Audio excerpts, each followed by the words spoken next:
Nossa, tá melhor? Se machucou? Sim, eu fiquei 2 semanas de pé para cima. Eita, está melhor? Tá melhorando. Agora já dá para andar, já tá melhorzinho já. Que bom. Que susto. Módulo 17, psicoterapia breve, com a turma 8. Hoje, 3 de maio do ano 2022. A abordagem com psicoterapia breve, que é uma abordagem bastante interessante. Algo que a gente vai diferenciar um pouquinho do que é a psicoterapia breve e a psicanálise tradicional, que é da Associação Livre. Esse módulo, minha gente, ele é um apanhado dos principais pontos para facilitar a compreensão em curto espaço de tempo, para poder praticar, assim, possibilitar a prática da psicoterapia breve, já de imediato com seus pacientes pilotos. Abre porta para um estudo mais profundo da matéria, o que depende sempre do interesse e disposição de cada um e do tempo disponível para cada um. Aí nós colocamos uma imagem que ela é marcante na vida das pessoas, as âncoras. As âncoras amorosas, as âncoras que nós carregamos, as âncoras familiares. E vamos seguindo a nossa viagem, a mala vai ficando pesada, a mochila vai ficando pesada. Então, na psicoterapia breve, o objetivo principal é ajudar a cortar essas âncoras para que a pessoa possa caminhar e ajudar a esvaziar o peso da mala da sua viagem, do peso da sua mochila da vida. Psicoterapia, esta palavra, é o tratamento por meios psicológicos de problemas de natureza emocional, no qual uma pessoa treinada, um psicanalista, psicólogo, avançou aqui só um minutinho, formado em formação, deliberadamente estabelece um relacionamento profissional com a paciente, com o objetivo de remover, modificar ou retardar sintomas existentes, e interferir em padrões perturbadores do comportamento, aí há uma intervenção do psicoterapeuta, promover o desenvolvimento e crescimento positivo da personalidade. Já o Freud, em 1918, ele propôs uma terapia de base analítica, combinada com outros métodos, que é a psicoterapia breve, que integra conceitos teóricos oriundos de diferentes teorias, além dos conceitos psicanalíticos que constituem a base da nossa formação.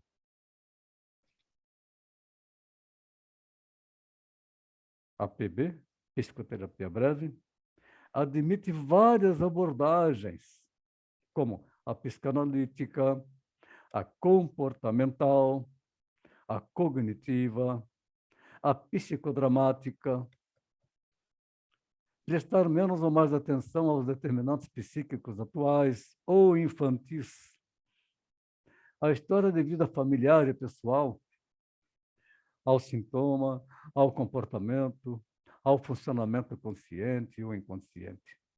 Vai depender também da abordagem escolhida pelo psicanalista. Não que vai se fazer, hoje eu vou trabalhar com PB. Não, não é isso. Nós vamos começar a utilizar ou uma coisa ou outra de acordo com a manifestação do paciente que está entrando agora, que está começando a falar com você. A abordagem psicanalítica, ela sempre respeita o vértice psicanalítico, ou seja, a investigação da transferência, a interrupção, a neutralidade e as associações livres. A resolução dos sintomas não é o eixo principal da terapia, mas a busca da compreensão de sentidos.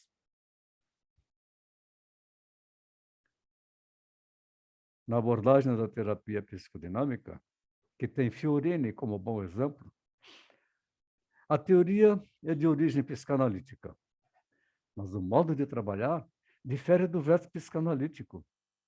Ele é mais diretivo, ele é mais intervencionista, se conduz mais.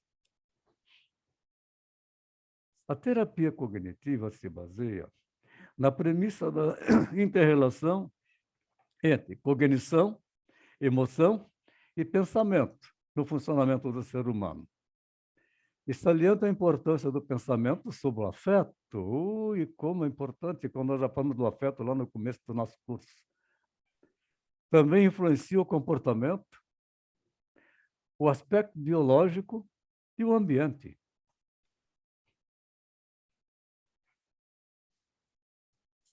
A terapia, então, ela não se atém a procurar causas dos sintomas no passado do paciente, como faz a psicanálise.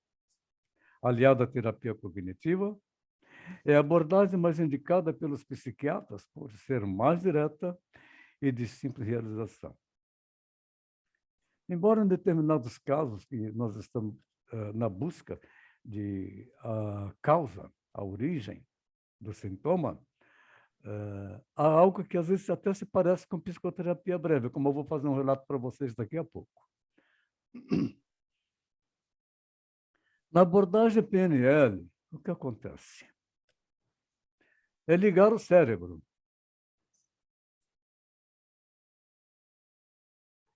Essa abordagem na PNL, PNL é programação neurolinguística. O enfoque se volta para a ideia de que o modelo de linguagem que o indivíduo possui, ele amplia ou reduz a compreensão do mundo exterior. Se reduz a compreensão do mundo exterior, ele sofre.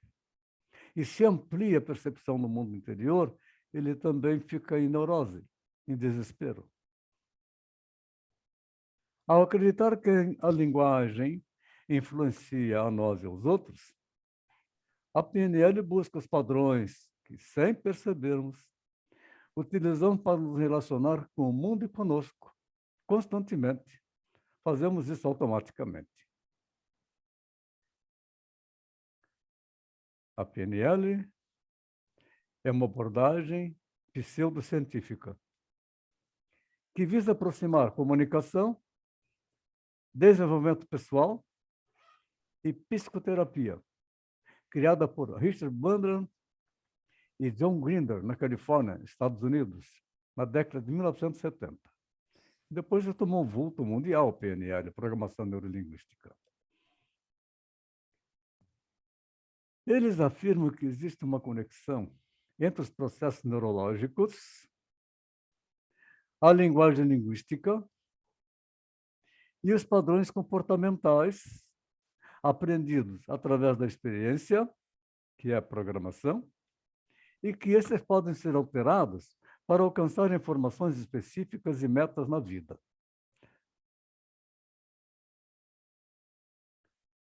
Também afirma que a metodologia de PNL pode modelar as habilidades de pessoas excepcionais, permitindo que alguém adquira essas habilidades, muitas vezes em uma única sessão. A PNL pode tratar problemas como fobias, depressão, distúrbios motores, doença psicossomática, miopia, alergia, resfriado comum e distúrbios de aprendizagem, sem ser psicanálise.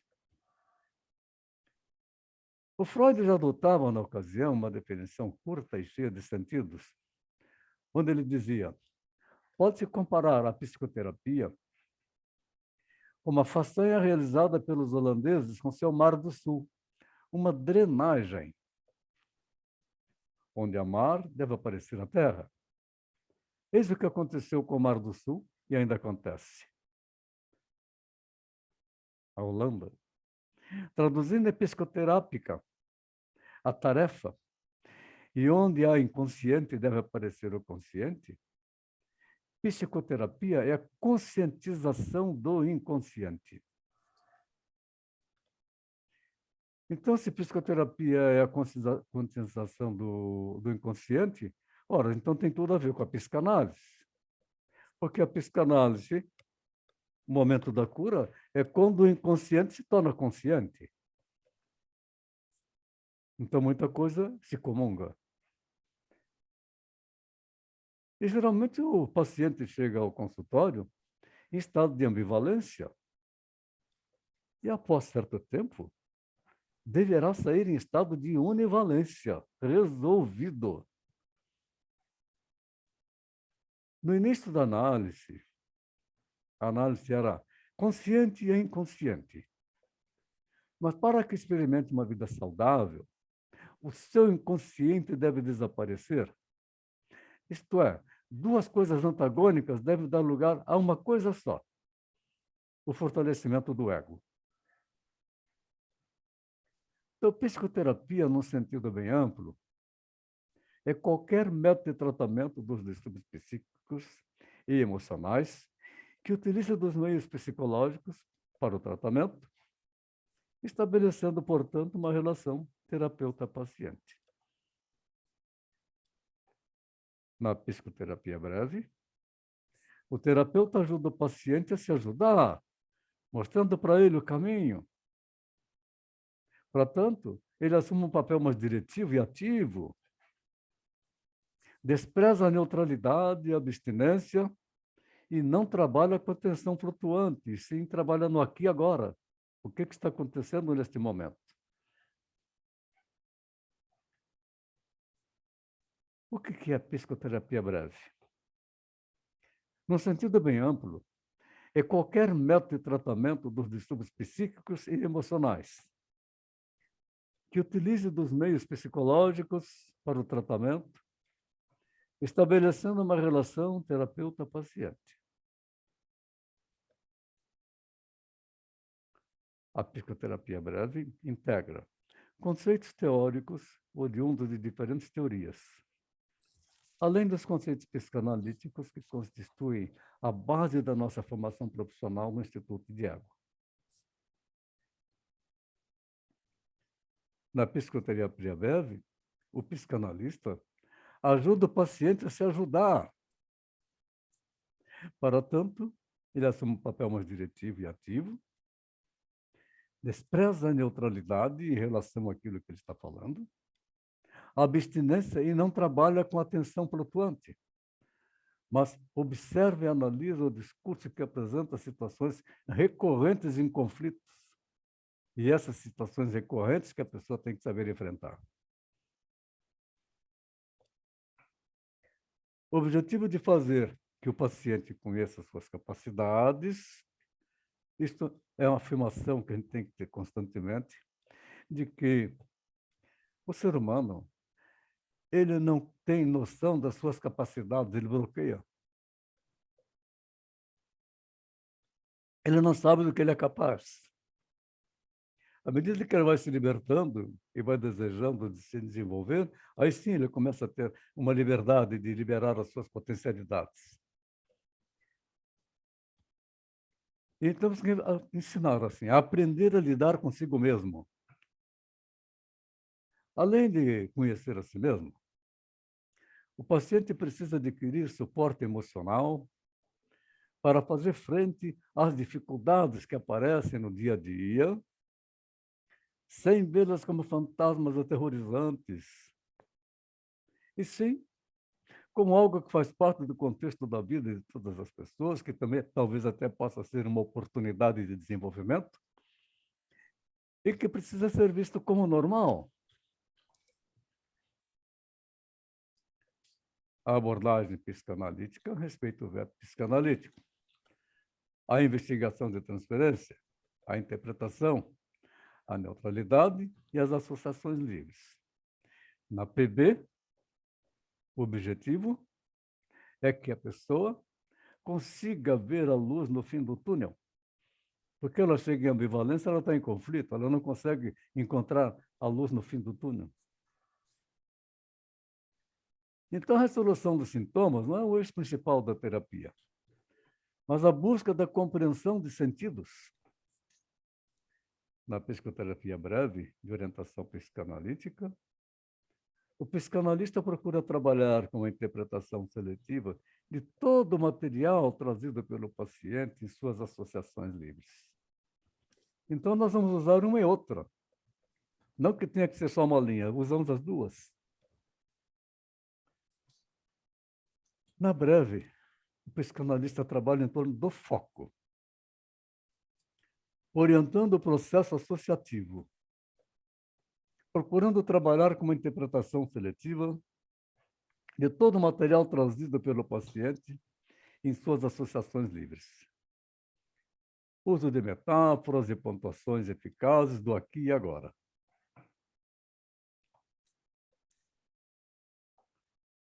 No caso Dora, desenvolvido por Freud, bastante curtinho aqui um resumo, depois vocês vão ver mais detalhes na apostila, era uma paciente com 18 anos, com um quadro de histeria, que foi tratado por Freud em 11 meses, sendo que a psicanálise realmente são anos de tratamento. A paciente acompanhava a doença do pai desde os seus 6 anos de idade. Aos 8 anos, apareceram os primeiros sintomas de neurose. Aos 16 anos, apresentou rouquidão, tosse, sonho recorrente da sua casa em chamas, onde o pai aparecia perto da cama e a acordava.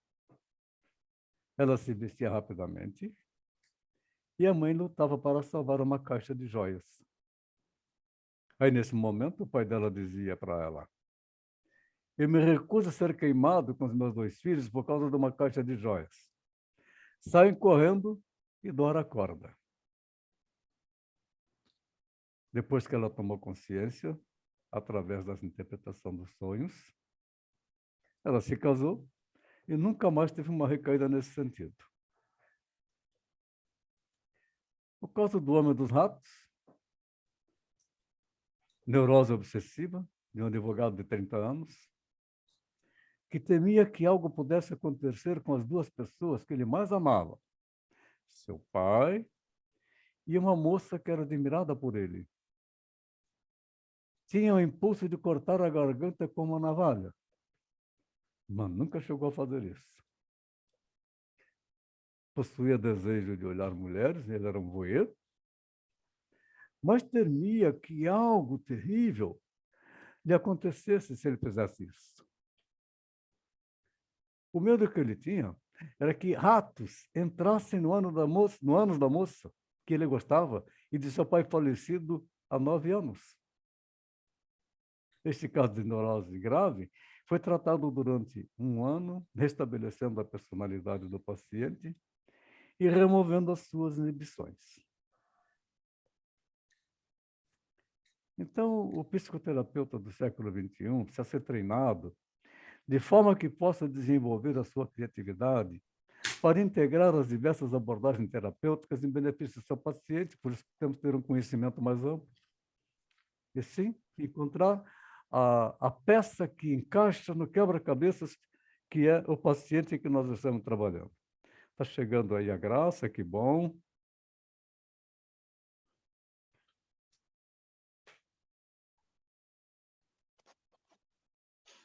Cadê a Graça? Bom, nós vamos seguindo. Oi, professor, boa noite. Ô, Graça, boa noite. Que bom você aqui conosco. Obrigada. Desculpa pelo atraso. Não tem problema. A gente sabe que todo mundo trabalha e tem suas dificuldades. Então, a psicoterapia breve, ela surgiu como necessidade emergencial, urgência, em resposta ao problema assistencial colocado pelo número cada vez maior de população carente de um tratamento no centro de saúde mental, nas instituições privadas e nos hospitais psiquiátricos. Portanto, psicoterapia é o tratamento por meios psicológicos de problemas de natureza emocional, no qual uma pessoa treinada deliberadamente estabelece um relacionamento profissional com o paciente, com o objetivo de remover, modificar ou retardar sintomas existentes, interferir em padrões perturbados de comportamento, promover o desenvolvimento e crescimento positivo da personalidade. Portanto, é perigoso pensar que a psicanálise prolongada é o único tratamento válido. Não, não é. Como também não se deve supervalorizar os alcances da psicoterapia breve, atribuindo resultados espetaculares, embora esses apareçam. Então, temos que considerar os dois casos. A PB é importante, é sabermos utilizá-la de acordo com o discurso do paciente, e a análise para buscar a causa. Interessante, agora, recentemente, uma jovem advogada de 32 anos, ela, rapidinho, era muito inteligente e culta, e trabalhar com pessoas assim, a coisa rende. Rapidinho, ela resolveu uns conflitos delas e começou a trabalhar, portanto, num grande escritório de advocacia. No começo, achando horrível, e agora adorando, já tem 2 meses que ela está lá. E ela veio nessa sessão, ela colocou o braço assim na frente da câmera, me mostrando o braço dela. Vocês estão vendo meu braço aí? E ela perguntou, você está vendo? Sim, eu estou vendo. Ela falou, está vendo a veia? Sim. Então, eu sofro de uma agonia que eu carrego comigo faz tempo. Eu tenho uma sensação que essa veia vai estourar, então eu não posso olhar para ela. Eu tenho a sensação, desde que eu era criança, que essa veia vai estourar, que eu vou ficar me esvaindo de sangue, vou me sujar toda de sangue e vou morrer de tanto sangue que eu estou perdendo. Isto vem, rápido, assim, inconscientemente me vem essa sensação e eu fico com agonia de que isto vai acontecer. Desde criança? Sim, desde criança. Eu perguntei, você conversa bem com a sua mãe? Sim, eu converso bastante com ela. Ela falou alguma coisa sobre o seu parto? Sim. Como é que foi o seu parto? Ah, foi cesariana? E quando o médico teve que abrir a barriga da sua mãe, fez cesariana, aí sai muito sangue, não é? Você sabe se quando ela tirou, quando você nasceu, você estava toda ensanguentada? Ah, sim, minha mãe me falou que sim, eu estava toda suja de sangue e o cordão umbilical estava enrolado no pescoço. E deu um trabalho danado para o médico poder cortar e tirar o cordão enrolado no pescoço. Que interessante, não é? Você talvez possa perceber uma sensação de quando você estava nascendo que você estava em risco de vida, que você poderia morrer. Você pode ter essa sensação de quando você nasceu, que você estava sujo, e isso, então, lhe dá ânsia de vômito. Eu falo, nossa, pode ser isso mesmo. Que interessante, né? E sabe o que acabou o sintoma? Sumiu. Juntei as duas coisas. Fui para análise, mas algo intuitivamente me levou a pesquisar como foi o parto, e foi lá estava o problema. Com o progresso da psicanálise, o tratamento foi gradualmente se tornando mais prolongado. Há alguns fatores que foram sendo levantados, como resistência, determinação dos sintomas, fenômenos de transferência e demais situações envolvidas no processo. Então, eu sempre conto para vocês, eu tenho um paciente comigo há 12 anos. O Peter Pan tem 9 anos. A terapia com ele é psicoterapia breve hoje em dia. Já não é de análise, que nós já buscamos na análise no passado dele, de fato já encontrei onde estava a fixação da infância que bloqueou-lhe desta forma, ele não consegue sair lá da Terra do Nunca, por isso o caso Peter Pan. E ele faz questão, ele é muito pontual, muito responsável, administra bem a vida dele, administra bem o dinheiro dele, é independente, tem uma ótima cultura.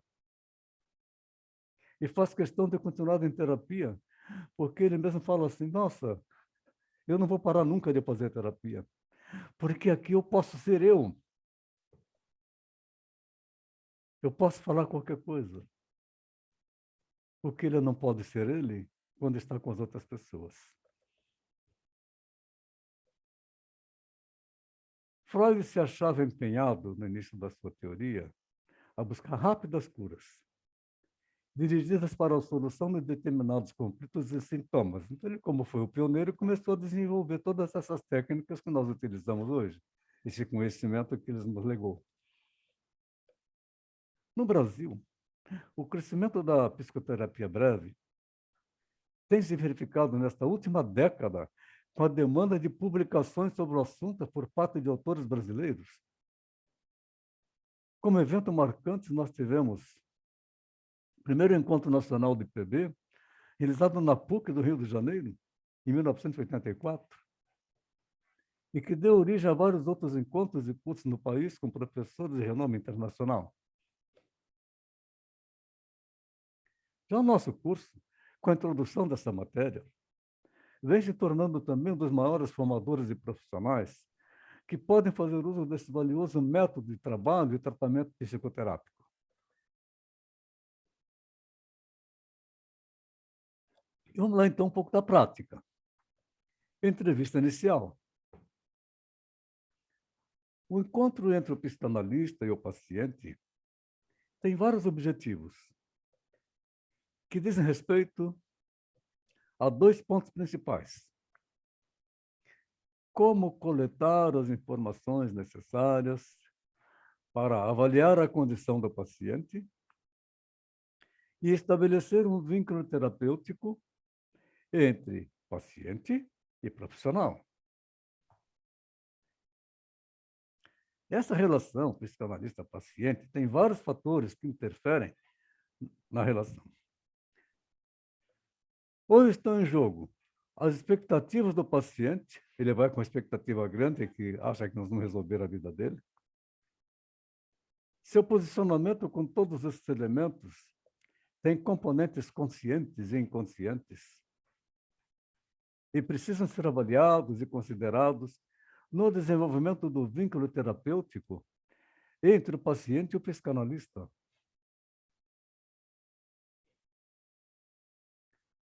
As relações transferenciais do terapeuta também são importantes. E quando elas são inconscientes, elas podem ser destrutivas. Aí nisso o terapeuta tem que estar muito bem preparado e perceber quando ele está fazendo uma transferência. Quando ele está tomando a situação do outro como uma dor sua. Ele pode sentir a dor do outro, mas não tomar a dor do outro para ele. Então, já na primeira entrevista,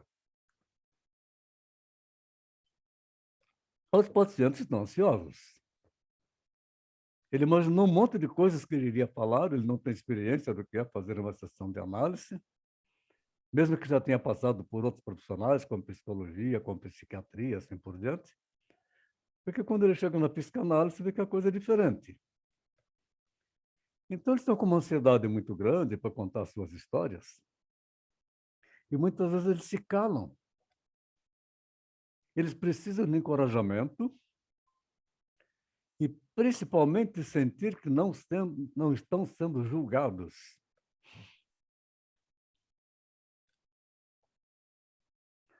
O psicanalista deve exercer o seu papel de ouvir e encorajar, estimular o paciente a falar de forma suave, sem censuras, e mostrar que está ali para ajudar o paciente no que ele está tentando fazer na entrevista. Expressar seu problema do modo que ele, paciente, o vê. Ele vê o problema dele apenas por uma janela. O psicanalista vai ajudar a que ele possa abrir outras janelas para ele ver o problema dele. É uma forma de manifestação das angústias que atormentam o paciente.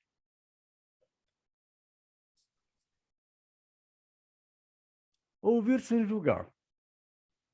Estar atento aos próprios sentimentos. Apoiar e empatizar com os esforços do paciente não é uma tarefa fácil, não. É preciso aprender e praticar muita paciência, sempre mantendo a sua autocrítica. 2 erros que são comuns quando se está aprendendo a entrevista: intervenção excessiva ou ausência de intervenção.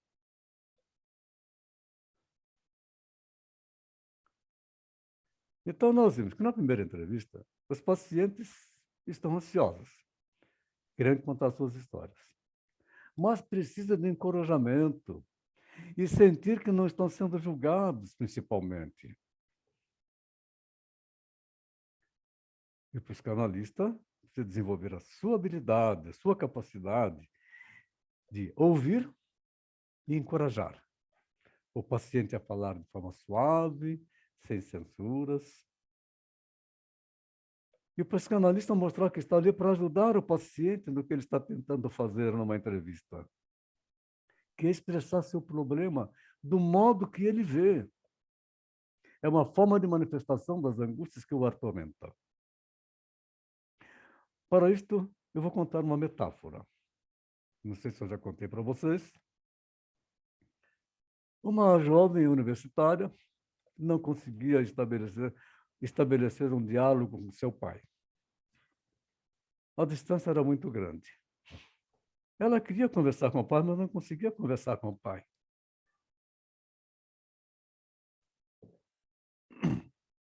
Aí um dia o pai falou para ela: minha filha, nós precisamos de visitar uns parentes que estão a 400 quilômetros de casa, lá naquele interior,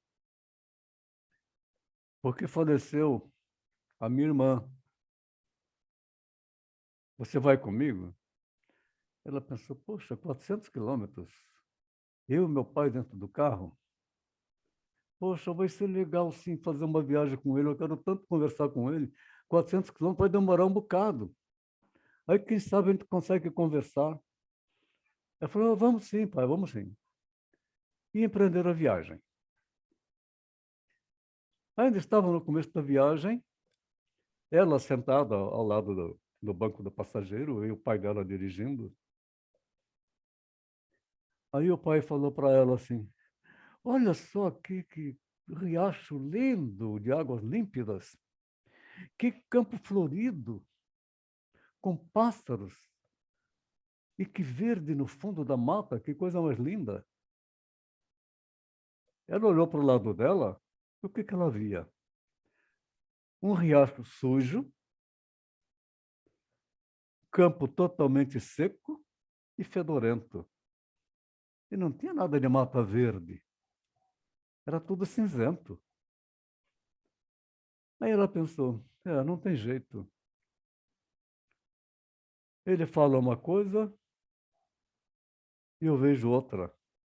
Se eu falar para ele o que eu estou vendo, ele está vendo outra coisa, então não vai dar certo. E se calou. Não foi conversando mais. Terminou a viagem. Anos depois, ela já formada, o pai já tinha falecido. Ela foi fazer a mesma viagem e convidou uma amiga que tinha se formado com ela. Só que dessa vez ela foi dirigindo. E a amiga no lugar do motorista, do passageiro. E ela como motorista. Quando chegou naquele trecho, ela se assustou, porque ela viu um riacho de águas límpidas, um lindo campo florido, com uma mata verde nos fundos. Aí ela se lembrou do pai, mas era isso que meu pai estava vendo. E aí comentou com a colega: que nada, aqui está um riacho todo fedorento, sujo, cheio de lixo. Não tem mata, é um monte de coisa seca. Aí aquela entendeu Caramba! Eu não estava olhando pela janela dele, eu estava olhando pela minha janela. Que perdeu a oportunidade de falar com o teu pai e estabelecer um relacionamento entre pai e filha. Porque está enxergando por outra janela. Essa metáfora é muito boa para usar em PB. Que a pessoa está focada só no problema, só na confusão, só na desgraça. É preciso fechar essa janela e abrir outra janela, porque tem janelas que têm um mundo bonito.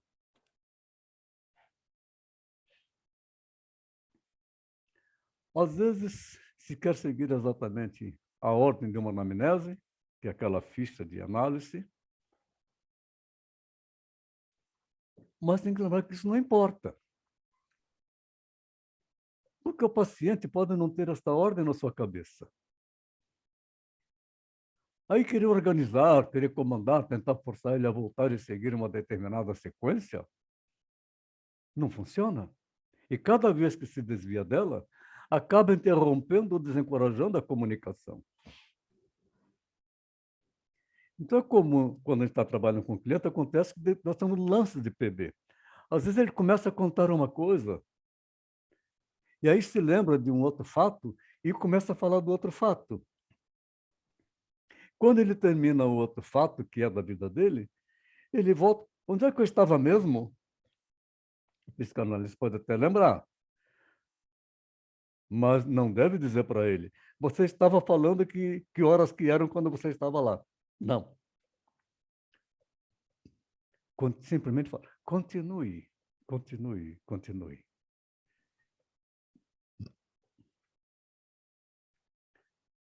Então, por outro lado, o medo de interromper pode fazer com que informações importantes deixem de ser levantadas ou esclarecidas. Portanto, na psicoterapia breve, o paciente ele está fazendo o seu relato, e nós percebemos que ali tem uma pontuação e ele já vai mudar de assunto, nós podemos pedir, um instantinho, por favor, você disse uma palavra. A palavra que você me falou, por exemplo,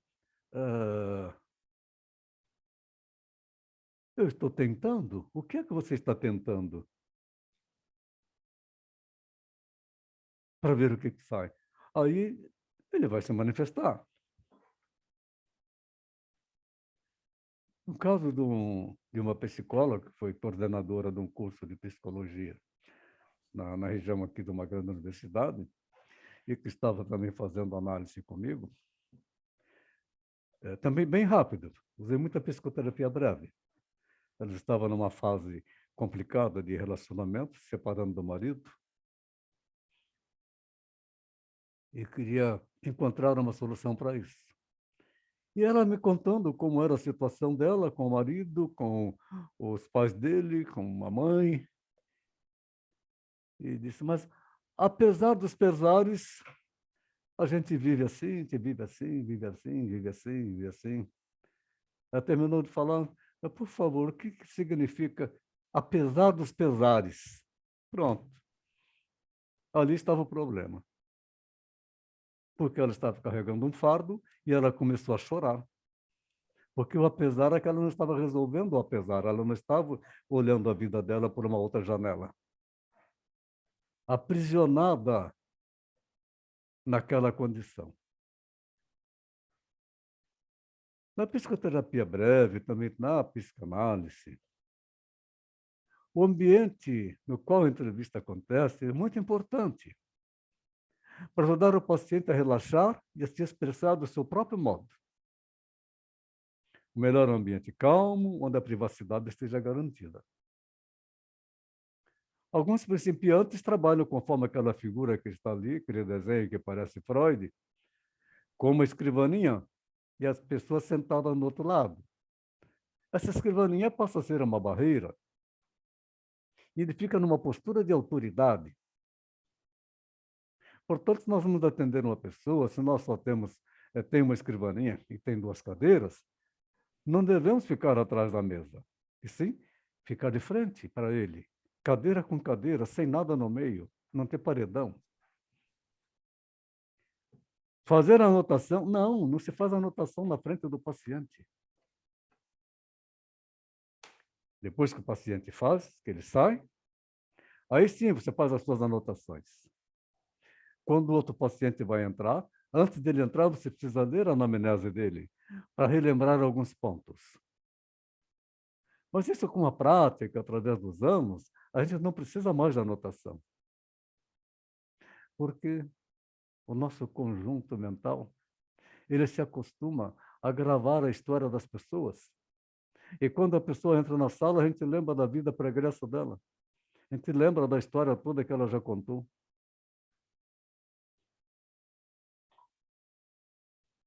Então, a mesa só serve para reforçar a imagem de autoridade do terapeuta. O terapeuta não é autoridade. Ele é um amigo que vai ajudar. A mesa pode obstruir a observação da linguagem corporal do paciente.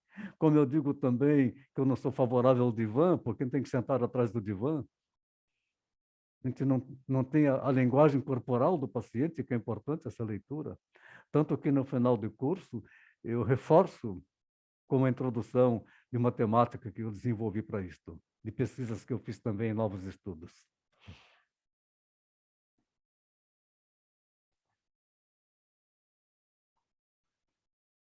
Repetir o slide. Então, quando nós iniciamos a entrevista, deve ser de uma maneira profissional, uma postura tranquila, de confiabilidade, nunca se mostrando superior, e sim que nós estamos ali para ouvir e entender. O psicanalista se apresenta de forma singela. Se estiver com uma pessoa de mais idade, deve chamá-la de senhor ou pelo sobrenome, ou perguntar como que ela gosta de ser chamada. O Peter Pan, no meio social dele, as pessoas o chamam de Fred, Frederico. Eu perguntei, como é que você gosta de ser chamado? Ele gosta do primeiro nome, Laudelino. Então, quando eu converso com ele, eu só falo Laudelino, eu não falo Fred.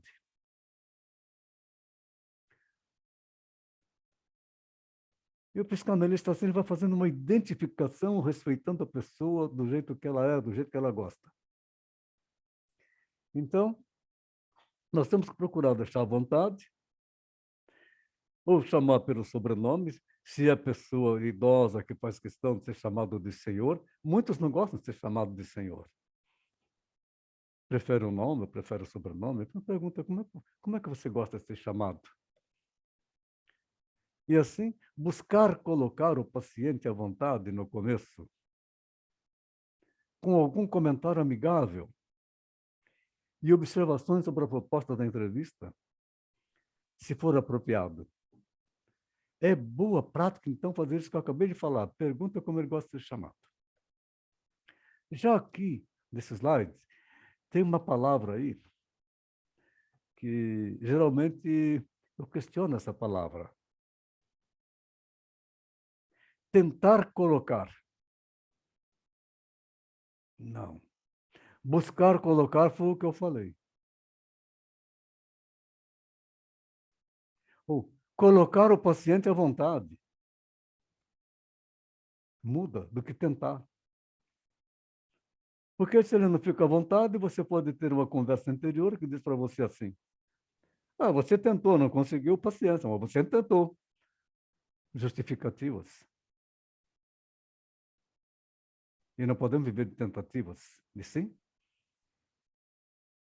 de realizações. No começo da entrevista, o paciente espera que o psicanalista lhe indique como que ele deve proceder. O que o analista diz, faz, mensagens não verbais, são de suma importância para o progresso da entrevista e podem ter um efeito profundo sobre toda a relação com o paciente. Uma relação colaborativa é a mais promissora em termos diagnósticos. Relação colaborativa é saber ouvir, sem expressar absolutamente nada, mesmo que sejam coisas absurdas.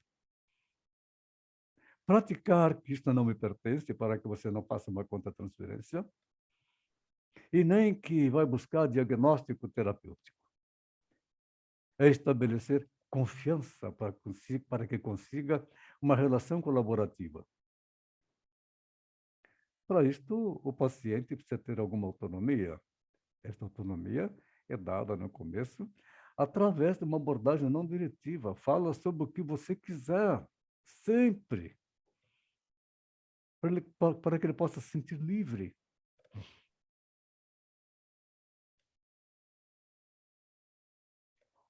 Então, te pede que o paciente comece a falar do seu jeito, que conta a história do jeito que ele quiser,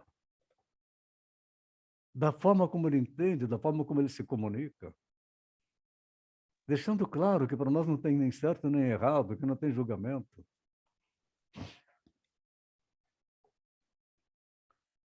E uma abordagem diretiva, ela começa com uma pergunta específica, que poderá ir passando para as outras, se for necessário. Que às vezes uma única pergunta dá uma sessão inteira. Tem a sua utilidade na clínica, mas não é o melhor modo de se começar uma entrevista, que pretende coletar o máximo de informações. E, ao mesmo tempo, iniciar uma relação terapêutica entre o profissional e o paciente. É comum as pessoas querendo seguir assim uma regra. O paciente chegou, paciente novo, entra no consultório, ele começa a pegar os dados do paciente para fazer um pré-início da anamnese, e aí faz a pergunta: qual o motivo que trouxe você ao meu consultório? E o paciente começa a falar. Para de escrever, para de anamnese, não tem mais anamnese. Começou a falar, para tudo que você está fazendo e ouça. Estabeleça o interesse pelo que ele está dizendo, para você estabelecer empatia. Com a empatia, estabelecer a confiança. E, assim, estabelecer a relação terapêutica tão necessária para um tratamento que é a aliança terapêutica. O que traz a pessoa à consulta? Esta pergunta, como eu fiz agora há pouco, em geral, é suficiente para ele começar e continuar com a queixa principal. Alguns precisam de encorajamento e de estrutura para começar. Então, pode-se resumir brevemente as informações prévias sobre o paciente, se é que elas são conhecidas, ou explicar um pouco mais sobre o processo da terapia, a fim de obter um feedback. Se o paciente continuar relutante em começar, não se deve assumir a responsabilidade de desenvolver a história. Ele pode estar com vergonha, ele está cheio de resistência. O psicanalista deve deixar claro que, para ele, é extremamente importante que o paciente vê e quer contar a história do seu jeito. Mas, se não quiser contar, ele pode falar o que ele quiser, para que ele possa se sentir bem à vontade. Aí, à medida que o paciente vai prosseguindo, vamos ouvir sem interferir. Só interferir se torna um processo mais ativo. Mas muita atenção nas suas intervenções. Tenha certeza de que ele falou o que ele tem para falar. Ele pode estar criando uma história.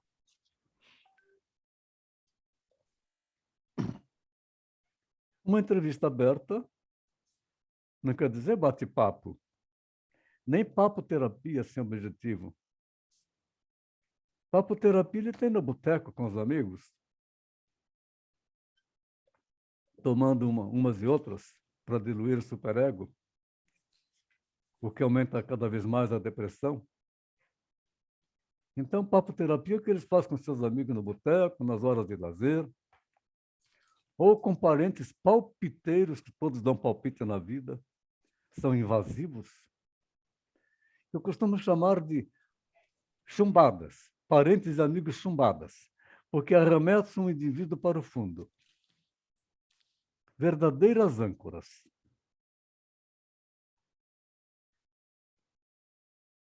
Uma vez que o paciente comece a falar, o psicanalista precisa tomar decisões cautelosamente sobre como participar.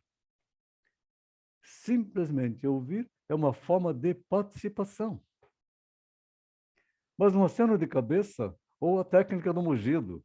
Uhum, uhum.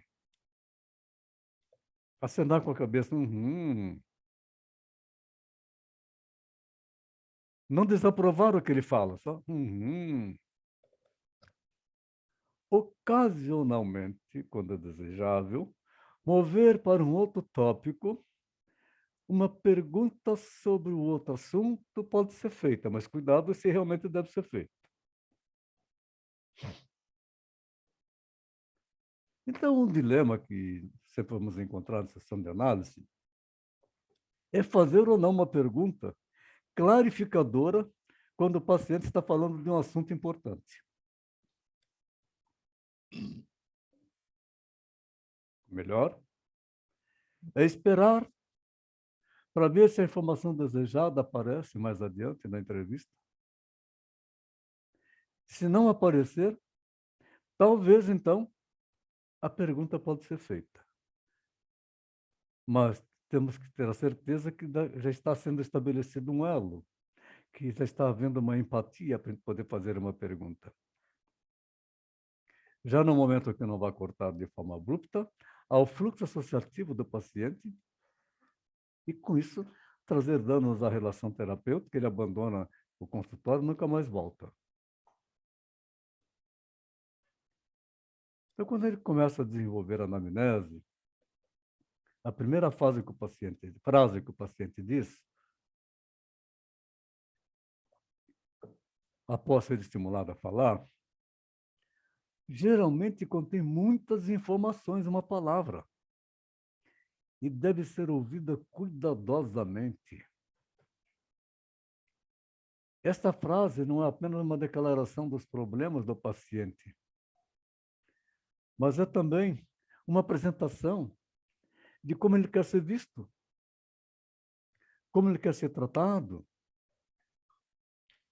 como é que ele quer que as pessoas o vejam, como é que ele quer que o psicanalista o veja. Não na sua realidade que ele está, e sim como ele quer ser visto. É ego fraco. É um conjunto complexo de pedido de ajuda da relação paciente com o mundo e da imagem transferencial que faz do psicanalista. Ela fornece uma visão preliminar do monte de mecanismos de defesa que estão agindo a todo instante. E, geralmente, uma grande quantidade de material vem nas primeiras frases. Atenção à palavra. À medida que ele vai falando, a queixa principal, a história da doença atual, a história de pregressa, começa a se desenrolar. E o terapeuta entra numa espécie de viagem exploratória com o paciente, buscando mais detalhes, fazendo ele falar mais. Nessa viagem, o psicanalista vai ajudá-lo a explorar áreas não exploradas antes e talvez fazer conexões e associações ainda não feitas ou pensadas com pontuações que vai fazer com que ele possa elaborar alguma outra coisa daquilo que ele está sofrendo. Outras partes dessa exploração vão consistir na apresentação, por parte do paciente, de material que ele julga importante. Ele vai começar a falar, não, o que eu vou falar isso não tem importância, eu vou falar só o que tem importância. E tudo tem importância. Seja a pedido do terapeuta ou porque o paciente precisa falar do assunto com alguém. O papel do psicanalista é encorajar o processo para o benefício do paciente e para obter uma avaliação adequada. O que com frequência se consegue, seguindo a história que é contada, com o mínimo de interrupção possível. Então, aí a gente tem que fazer uma diferença muito grande. Quando nós conversamos com pessoas, aleatoriamente, socialmente,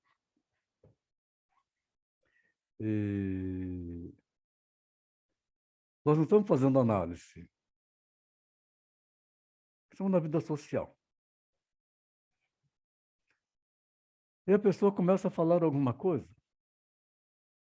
Aí é comum do ser humano tirar conclusões precipitadas daquilo que ele está dizendo. Então tem que, inclusive, desenvolver essa prática na nossa vida social de ouvir o que a pessoa está falando, se interessar pela história dele, ele vai ficar cada vez mais seu amigo, com o mínimo de interrupção possível.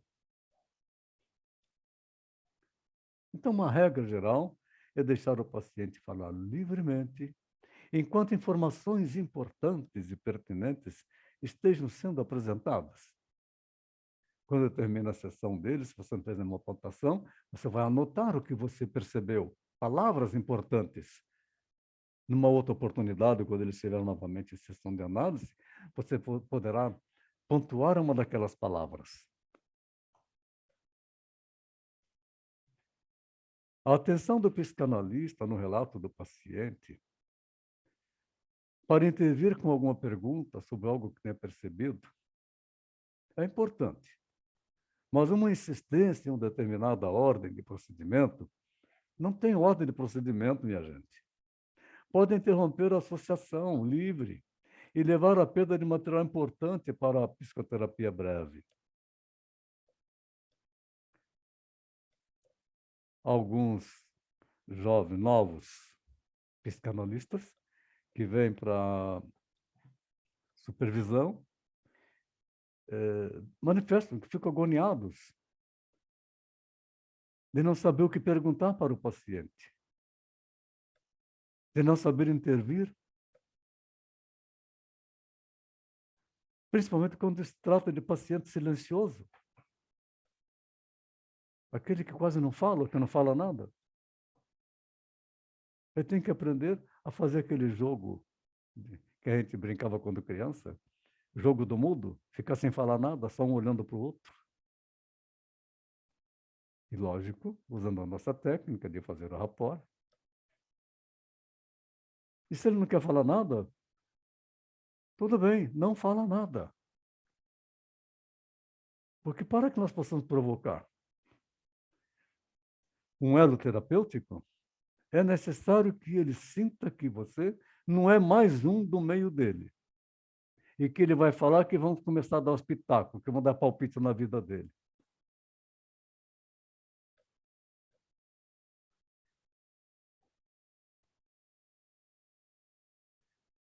Ouvir, então, enquanto ele está falando.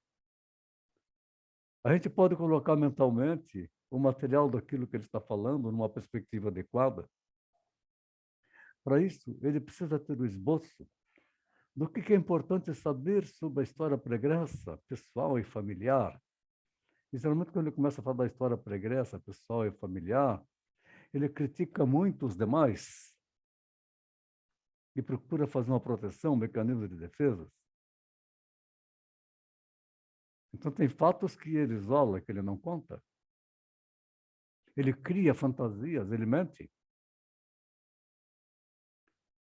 Então, a gente nunca deve se esquecer da fase da infância, porque é muito importante para informar sobre como a personalidade daquele paciente foi moldada. Como eu contei o caso dessa advogada, que ela me falando dessa situação, já tenho um segmento com ela de empatia e de poder fazer pontuações, e que aquilo, bom, ela teve essa sensação, de onde poderá ter vindo? Como será que foi o parto dela? Eu imaginei. Será que foi parto normal? Será que foi cesárea? Aí, vou perguntar se ela sabia. Simplesmente fantástico.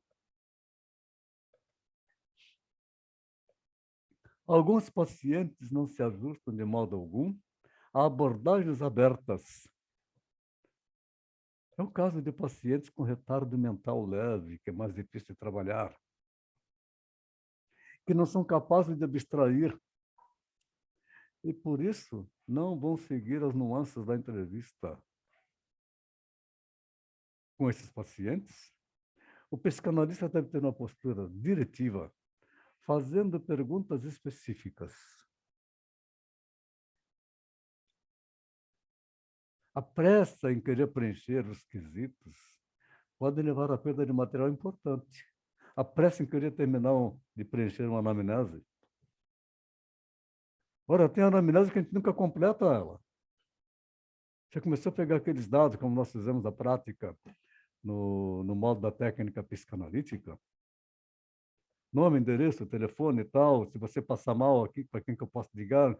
E você mal concluiu isso, ele já está falando, você tem outras perguntas para fazer. Não tem importância, deixa essas perguntas de lado.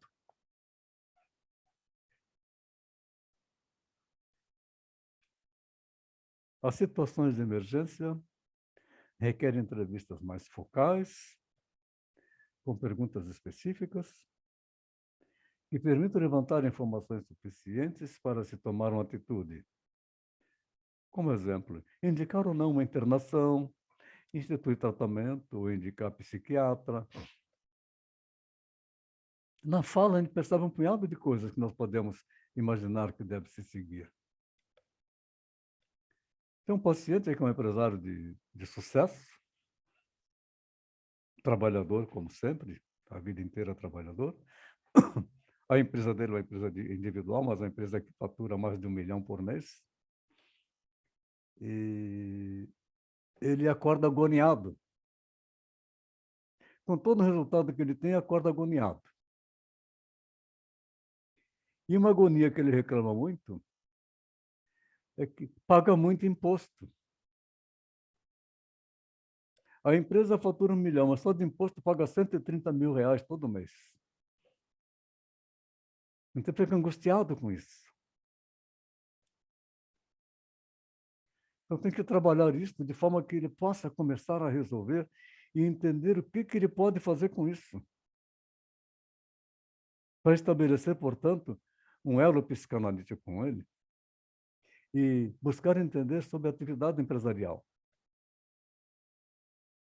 a fim de que ele possa buscar e encontrar uma atitude para que esses valores de imposto que ele está pagando não afetem, e sim que ele tenha foco no resultado que ele tem para ele.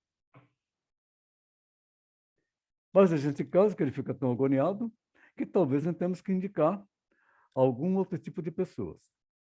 Eu já indiquei para ele neurologista,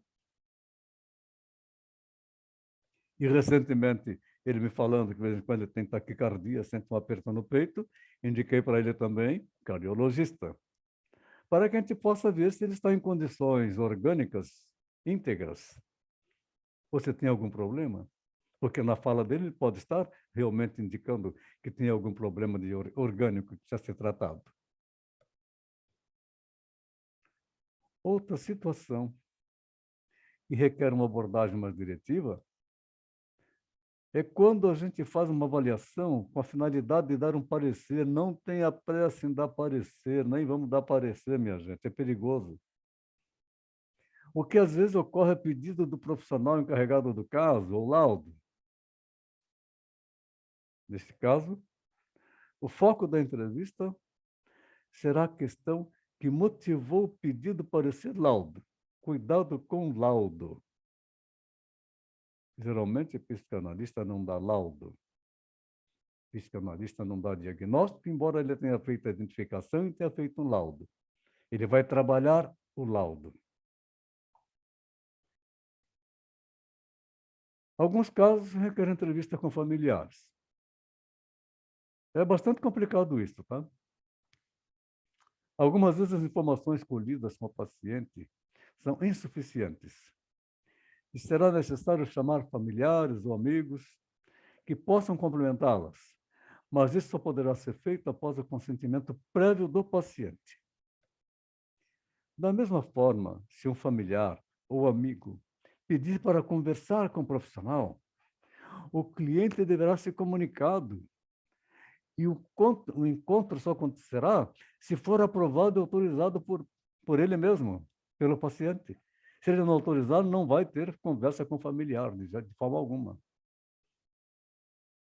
É comum de famílias que encaminham uma pessoa para o consultório, e aí a mãe quer conversar comigo para me dizer sobre o filho ou a filha que vem para o tratamento.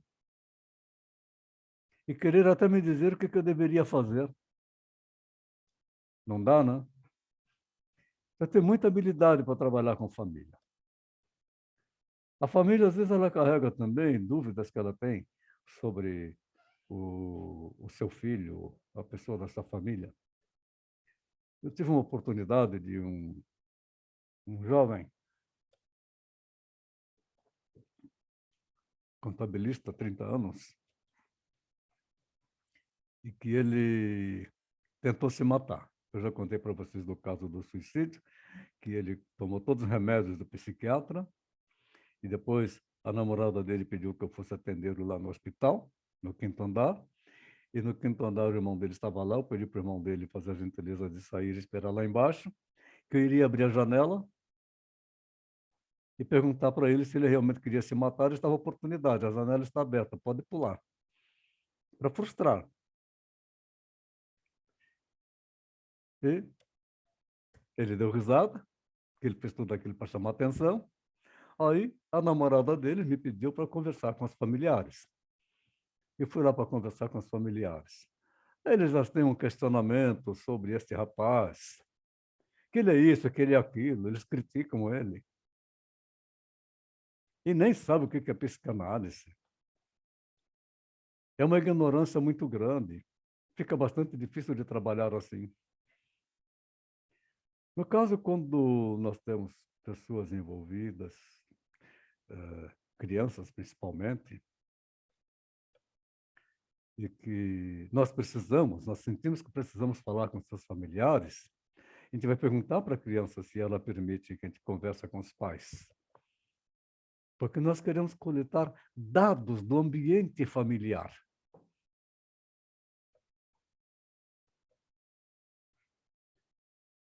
Quando há insistência de pais, parentes ou amigos para conversar sobre o paciente, o terapeuta deverá alegar, porque questão ética, não poderá falar sobre o paciente. E que somente o fará se o paciente pedir para fazer. Se ele não pedir, não vou atender a família. A família vai dizer, mas eu quero dizer uma coisa que ele faz.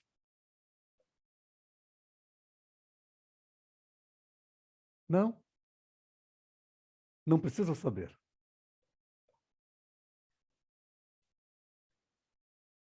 Então, principalmente atendendo crianças, quando se tratar de crianças, essa anamnese será feita com os pais. Aí sim, você pegar algumas informações. Mas muita atenção também desses pais, que estão despreparados. Que são aqueles que podem fornecer dados, talvez precisos, sobre a criança, desde a gestação até o presente. Aí sim, essa questão da gestação, do nascimento da criança, tudo isso é informação ótima para nós, até o seu desenvolvimento. Quando for atender a menor de idade, exija que sempre venham acompanhados pelos pais ou de um responsável, sem, entretanto, permitir a participação deles na sessão, devem ficar esperando fora do consultório. Uma colega nossa, minha aluna, atendendo adolescente, numa área de uma escola, o adolescente quase não falava. Ele olhava para ela e baixava a cabeça. E ela ficou só observando. Aí ele baixou a cabeça e falou assim, sabe? Eu me masturbo várias vezes num dia. E olhou para ela simplesmente com cara de paisagem, estava bem treinada. Aí ele baixou a cabeça de novo, ele fica com vergonha de falar direto. Então, mas Eu masturbo todos os dias. Ele olhou para ela. Ela não falou nada. Ele baixou a cabeça, ficou um tempo silencioso, olhou para ela e falou assim para ela: Posso pegar nos seus peitos? Ela quase caiu da cadeira.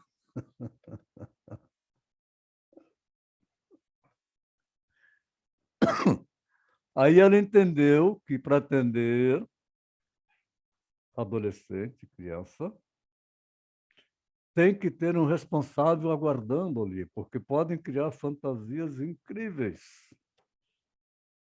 Eu, particularmente, não gosto de atender criança, porque pode gerar uma fantasia da criança, que ela vai falar com a mãe ou com o pai, e a gente pode ser acusado de abuso sexual, de pedofilia, dá uma confusão desgraçada. A participação dos pais ou outros na sessão não vai permitir o estabelecimento do vínculo analista analisando, portanto, nunca fala conversar com a criança na presença do pai ou da mãe. A resistência potencializada.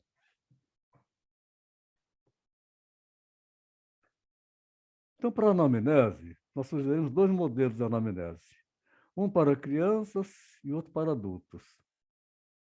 E ainda uma ficha de acompanhamento clínico. São modelos para que o terapeuta possa usar em seu trabalho, podendo até melhorar com inserção de dados que cada um achar necessário. É livre para vocês encontrar o que é mais necessário de informação que você queira colher.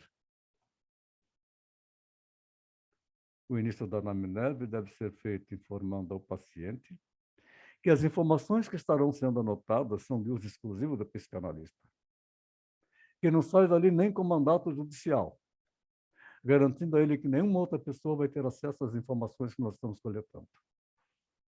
Principalmente quando a gente pergunta, como é que é com droga? Você já experimentou alguma vez?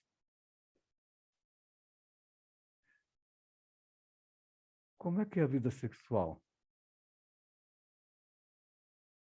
Você gosta de pessoas do mesmo sexo? É pesado para ele, mas essa informação começa a mexer para ele poder trabalhar. Então, a anamnese é realmente algo muito privativo, exclusivo do psicanalista. A história do paciente e suas anotações resumidas devem ser feitas após a sessão, de forma bem resumida, com lembretes de pontos identificados que devam ser trabalhados. Há pouco tempo, trabalhando uma paciente psicanalista formada por uma outra entidade, não vou citar qual é, porque não é ético,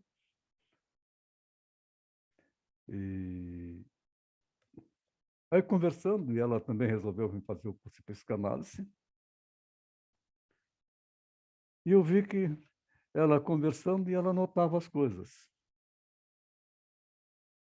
Então, logo imaginei, não é? Essa mulher ela tem algo bastante interessante, a percepção sensorial dela é auditiva, mas ela tem uma fotossinestesia, ela precisa anotar.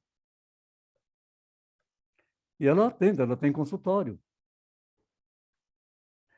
Aí eu perguntei, quando você está atendendo, você faz anotações na frente do paciente?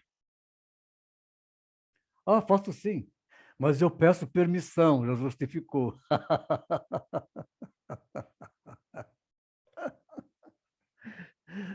Então, vejam, vocês vão conversar comigo e eu vou falar para vocês assim, eu posso anotar o que você vai me falar? Talvez por educação você vai dizer, pode sim, mas já vai se fechar que vai aumentar um monte de mecanismos de defesas.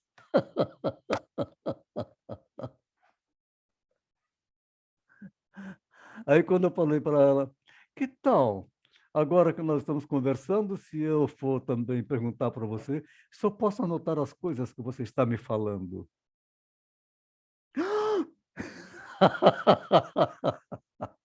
Não se anota na frente do paciente.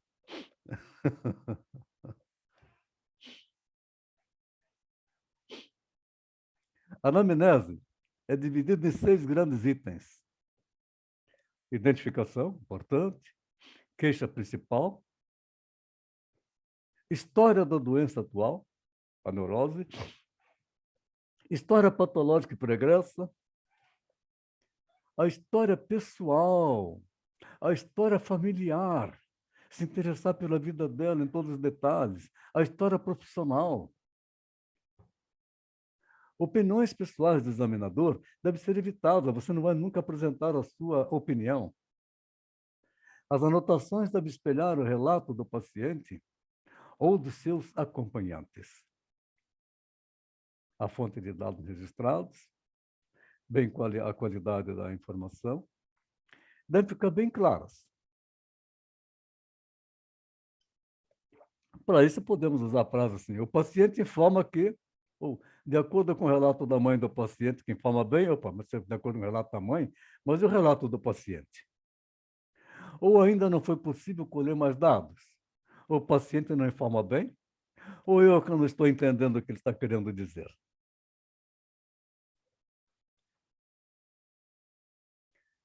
É isso. A utilização da anamnese servirá para o psicanalista ter uma condição de controlar pelo seu trabalho e de orientação para a fixação do seu honorário e de como deverá ser o tratamento. A anamnese, a conversa com o paciente, ele vai informando também sobre a condição dele pagar o seu trabalho. Então, a anamnese para criança, data, nome, data de nascimento, sexo, cor, filiação, endereço, bairro, cidade, blá, blá, blá, e assim vai. Telefone de emergência, nome da pessoa e e-mail. A constelação familiar. Não é esse negócio que o pessoal faz por aí, que fala que é a constelação familiar. Irmãos, pais, histórico dos pais, inter-relação, isso é montar uma constelação. A inter-relação conjugal é entender a vida da pessoa. Já na anamnese para adulto, uma identificação mais completa. Orientação sexual, etnia, estado civil, escolaridade, se casou mais uma vez, a profissão que ele tem, se é a profissão que ele escolheu ou se foi escolhida pelos pais, a sua ocupação atual, a sua naturalidade, que também tem base na naturalidade, na questão cultural, que ajuda na formação da estrutura da personalidade, a religião de origem e a religião atual, crenças que ele possa ter, saúde, doenças em família, tipo sanguíneo, pressão arterial, e registrar queixa principal, qual foi o problema que motivou a consulta e outras coisas mais que ele possa falar.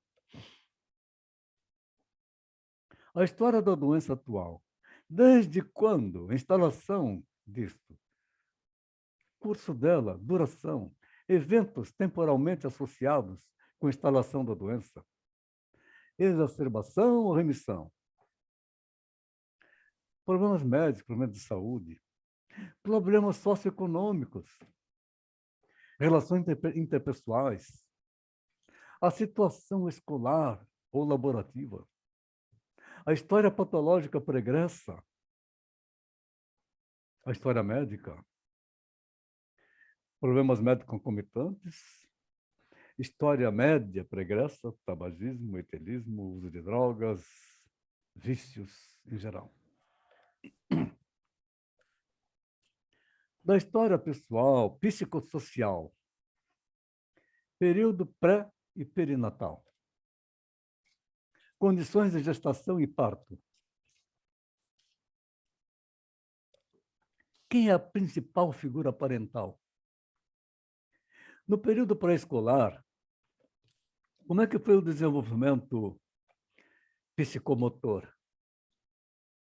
As primeiras lembranças que tem da escola, do período escolar e da adolescência, das suas relações sociais, o histórico escolar, da sua sexualidade, como é que se desenvolveu. Na história familiar, que é a história de doença mental na família, relacionamento com membros da família, dinâmica familiar, situação social atual, religião.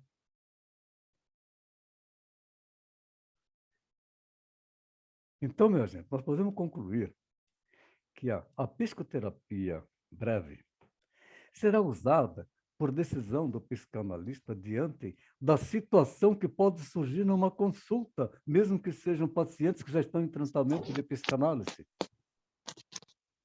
Não há padrão, e cada sessão é uma nova sessão. Muito obrigado pelo nosso aprendizado de hoje e pela participação de vocês. Amanhã, às 19h45, a segunda parte da PB. Eu vou tirar, portanto, os slides para que a gente possa conversar um pouco.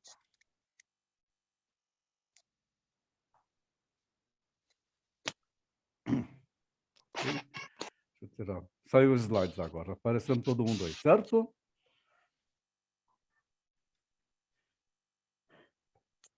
Soraya, fiquei sem a sua imagem hoje, Soraya.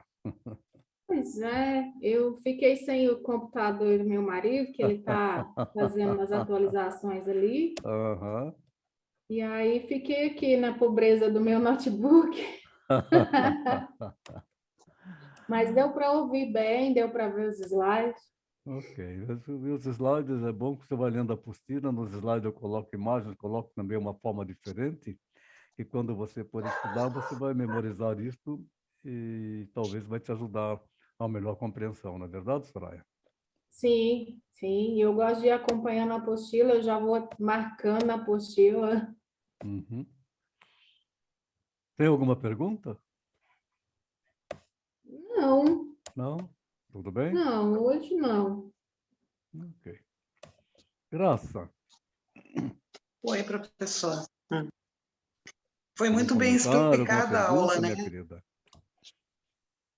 Foi tão bem explicada a aula hoje, professor. Sempre é, mas hoje, eu gostei muito Muito obrigado. sobre as anamneses. Eu gostei também da analogia da moça lá que foi viajar, Janelas da vida. janelas da vida. Essa metáfora Muito é muito interessante. importante, porque o que a pessoa está enxergando, o que é que nós estamos enxergando? Por onde é que nós estamos olhando? Você conhece era um binóculozinho pequenininho, assim, chamado de caleidoscópio?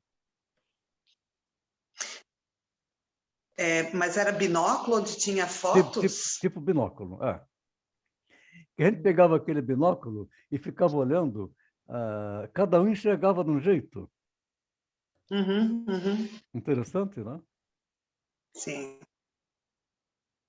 A gente usava isso em treinamento de marketing para abordagem de vendas, para poder estabelecer um contato adequado e estabelecer uma confiabilidade. A gente não podia dizer o que nós estávamos vendo no nosso caleidoscópio, mas Hum, a grande habilidade seria saber o que é que o outro estava vendo. hum. Por isso tem Descobriu que o outro... aquela que a gente diz assim, você pode ter certeza do que você falou, mas você não tem certeza do que a pessoa entendeu. do que o outro viu, né? Uhum. A interpretação dela. É isso aí. Sim. Algo mais? E afinal de contas, ela não se entendeu com o pai dela, né? E Porque perdeu o a pai dela oportunidade faleceu. que o pai morreu, e aí já era. Quando ela realmente teve um insight do que estava acontecendo, então não tinha mais jeito de Sim, consertar. Só já se fosse era lá tarde conversar com o para. pai lá no cemitério. Mas se ele foi cremado, a cinza já foi jogada, não tem como.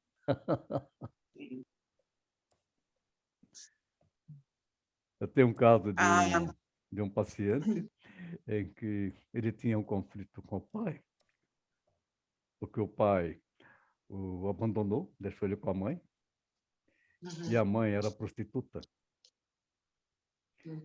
E o pai morreu, e ele tinha mágoa do pai. Veio para a psicanálise, carregando aquela mágoa. Até que ele foi no cemitério, no túmulo do pai, aqui em Itajaí, e lá ele gritou com o pai: Pai, eu te perdoo, me perdoa porque eu fiz assim, mas eu também te perdoo porque você me abandonou. E chorou pra caramba, fez uma catarse, acabou o problema dele. O pai chegava de um lado, ele chegava de outro. Muito legal isso, não é? Mas isso acontece mesmo, professor, com algumas pessoas, essas Sim, situações. acontece, sim, acontece. A pessoa acredita que agindo daquela forma, ela vai resolver aquela situação, né? É. Nós temos que respeitar a visão do outro. O que será que ele vê que eu não Sim. vejo? Uhum. Sempre assim. Algo mais? Antônio, Diga, meu amigo Álvaro. naquela anamnese, sonhos recorrentes, Sim. alguma coisa bem interessante. Começa a observar que é alguma coisa bem interessante. Sonhos recorrentes, Sim. Você tem algum caso? tem. Conta para nós, então, que é interessante. Os nossos amigos, nossas colegas aí também poderão ouvir. Tá bom. Então, a paciente chegou lá, toda segura, confiante que ela não tinha problema algum, foi lá só para conversar comigo mesmo. Mas devagarinho ela foi soltando. Foi uma vez, foi duas, foi três. E daí ela deixou escapar numa situação que a vida conjugal dela não estava boa. E se arrependeu muito, se reprimiu. Eu quis dizer uma coisa, mas não é isso, tal. Eu sou uma ingrata. E eu só fiquei observando ela. Aí, na sessão seguinte, já chegou e me contou que ela estava com problema com relacionamento e que ela não suportava mais o marido. E eu assistia ela estava louca que eu perguntasse alguma coisa, mas não perguntei, não. E ela disse que desde pequena não suportava ser tocada. Nem que pegasse na mão dela, assim. Qualquer sensação que levasse a ficar imobilizada, ela me incomodava muito. Um abraço, então, incomodava demais. Uma relação sexual era terrível para ela. Mas desde o começo perguntava para ela sobre os sonhos. E ela contava dos sonhos recorrentes que ela se sentia que ela estava num lugar, não sabe, podia ser algemada, amarrada, de qualquer forma imobilizada, e que um bicho, alguma coisa, fazia xixi nela. Então, esse sonho era recorrente nela. Toda hora ela me contava esse sonho. Então, tinha duas situações. Eu tinha o sonho e tinha a resistência dela a alguma, vamos dizer assim, alguma aproximação, um abraço, quem sabe algum toque mais próximo, assim, ela não suportava. Ela ficava muito assim, incomodada com aquilo. E eu continuava conversando com ela e perguntava da infância, bem como o Antônio falou, bastante importante. Como era a infância, ela foi contando, até que numa situação ela lembrou. Sim. Ela às vezes brincava muito com as meninas, que eram duas meninas mais velhas, ficavam com ela pela parte da manhã, de tarde ela ia para aula, os pais trabalhavam, e essas duas meninas que cuidavam dela eram amigas dela, são amigas dela até hoje. Mas faziam cosquinhas nela. Eu senti alguma coisa, tal. Se quiser me falar mais sobre a cosquinha, não, que elas subiam de joelhos sobre meus pulsos, me levavam para o quarto, em cima do meu joelho, de joelhos e nos pulsos, e faziam cosquinhas em mim. Brincadeira, cosquinha, até que eu fazia xixi na roupa. E daí eu ficava muito chateada, tal. Mas eu não quis fazer a ligação de uma coisa com outra. Eu continuei perguntando para ela. Agora me conta o sonho. No meu sonho,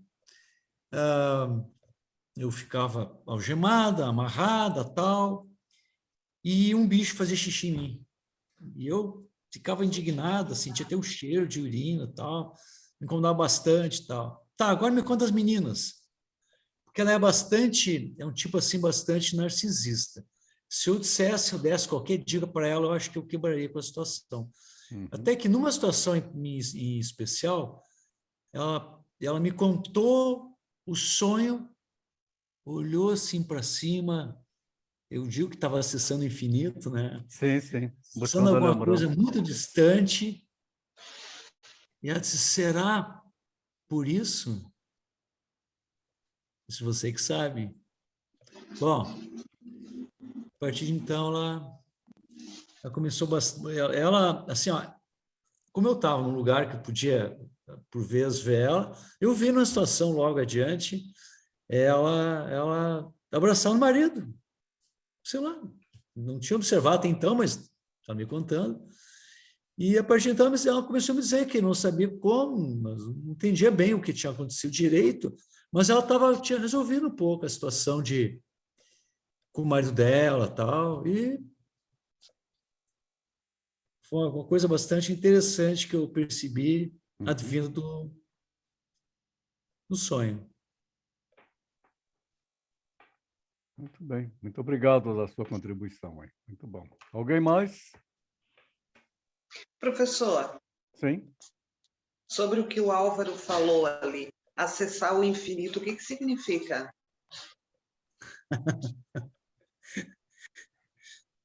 Ela estava olhando para alguma coisa que eu não conseguia imaginar de jeito nenhum. Ela olhou de um jeito assim para o infinito particular dela, que eu não tinha condição de saber o que ela pensava. Ela estava juntando o sonho que ela tinha, tá, com afeto, com aquela situação que as gurias faziam, mas ela tinha esquecido isso. Ela não conseguia juntar uma coisa com outra que resultasse na apreensão, na situação que ela ficava constrangida com alguém tocava ela, com alguém, de certa forma, imobilizava ela. E quando ela juntou as coisas e viu que o sonho tinha relação com a brincadeira das crianças e resultava no presente, naquela impossibilidade de ser tocada. Mas nesse caso, quando ela olhou, então ela estava tentando encontrar uma resposta? Ela estava ligando uma coisa com outra. Ela acessou o infinito. Bem legal, muito bom. Muito obrigado, Álvaro. Algo mais, Graça? Não, professor, obrigada. Obrigada. Eu que agradeço a presença de vocês. Amanhã estaremos juntos novamente. Uma ótima noite e bom sono. Obrigada, Obrigada. boa noite para Boa vocês. noite. Boa Tchau, tchau. noite. Tchau. Tchau.